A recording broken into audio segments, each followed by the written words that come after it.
Hi, this is Megan with Geek and Cheek, and I am here to talk to you about Disney character auditions. I will be leaving to go to the DCP in about 3 days. I'm very excited, and I realized I never did a video about my audition process, so I thought now would be a great time to do so. Now, before I get started, I just want to mention that I have never been to any other audition for anything, so I can't really compare it.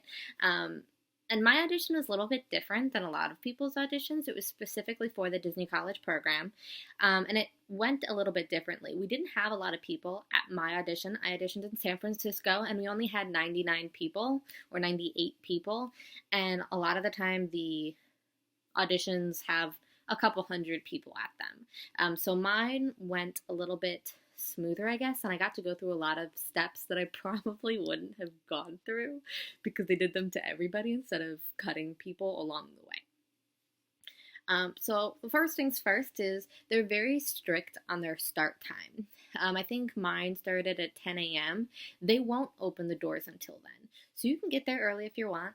I would recommend getting there a little bit early because you want to find the location and make sure you're in the appropriate place. But they won't start until they get through all the line with the paperwork. So if you get there like at that time, it's usually fine because there's usually a line of people out the door and they just go through with little clipboards handing you like these release forms.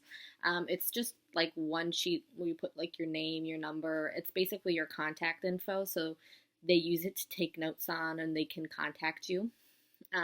You'll get a little number that's your, ID number so that they can refer to you as that number when they're taking notes. They don't have to remember people's names.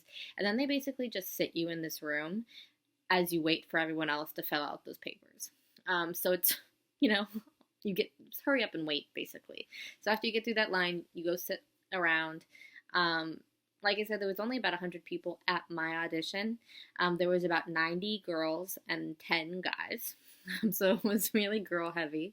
There was probably 15 or 20 people who actually knew how to dance and or had theater backgrounds and that sort of thing. And they kind of clumped together and were stretching and like doing all this stuff.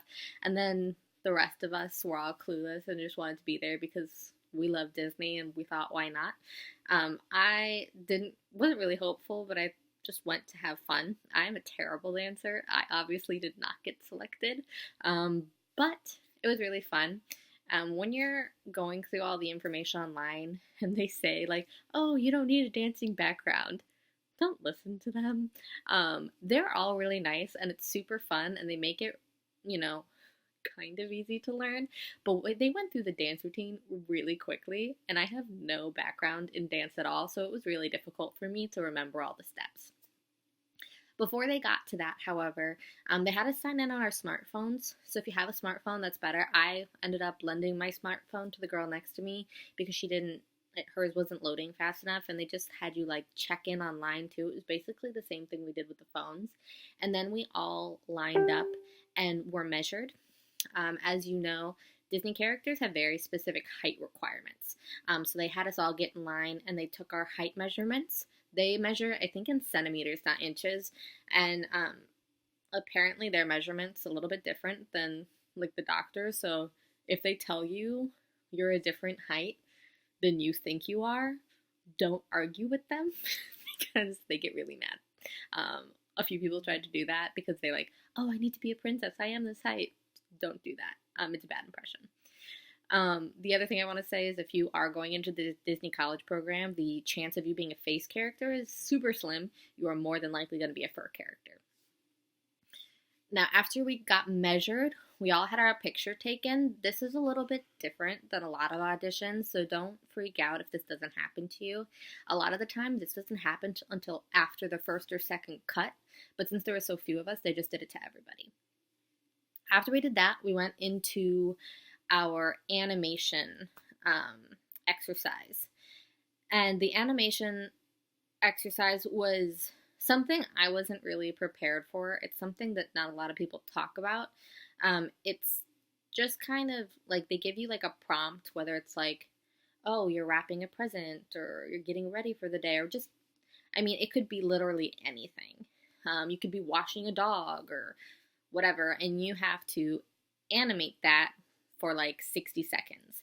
And so whether it's like you're getting up and you're yawning, or you're wrapping a dog and it keeps running away from you, or whatever, you really have to go crazy with your animation. You have to remember that these animations are generally inside a fur costume, so they're looking for a lot of motion.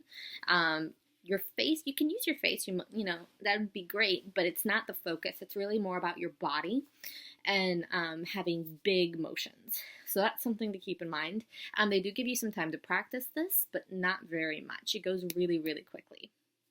After that, sometimes there's a cut, sometimes there's not. In my audition, there was not. And then we moved on to the dance portion. We had about, I want to say 20 or 30 minutes to learn the dance, and they go by in like counts of 4. So they'll be like, you learn this 4 counts, you practice it, you move on to the next 4 counts, you do all 8 counts, and so on. So if you're like me, it was really difficult because I wasn't getting the dance moves before they moved on. And then I was so freaked out about remembering the other dance moves, I wasn't really paying attention when they were learning the new ones. The teachers of the dance are really great. So make sure if you are confused, you ask questions. They're really great about making sure everybody feels welcome and included and knowledgeable. So they're not going to hold that against you. It's better to ask questions and get it right than to not ask questions and get it wrong. The other thing I want to say is that a lot of people post the videos of the dances. They do change them, but it's always a good idea just to just practice some general like steps, like the grapevine or whatever, before you get there, just so that you can kind of like, oh, I kind of know what this is, I can do this. I didn't do any of that, and I felt a little bit overwhelmed. So just be aware of that. After you practice it, for about, I think they had us practice the whole routine for like 5 or 10 minutes, and then they broke us up into, like, they counted us off in groups of, I think, 6, and we all had to go up and perform it by ourselves. They still had the ladies dancing in front of us, so we could kind of go off of them if we needed to. But it was a little stressful because everybody else was in the room, so you were dancing in front of all these people, and if you're like me and can't dance, that's stressful. But it's also, I knew I wasn't going to be a parade performer, and that's kind of what they're going for. The only cut they made at mine, they asked like 3 people to stay behind after they dismissed everybody, so nobody was officially cut. You had to wait a couple weeks to get your letter, whether or not you got accepted or not. I think maybe 2 people got accepted as a character performer from mine, but they won't find out who they are until they get there.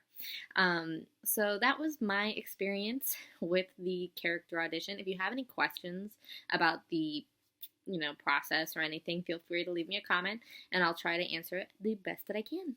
Have a great day, and tune in for more information about the DCP at geekandchic.ninja.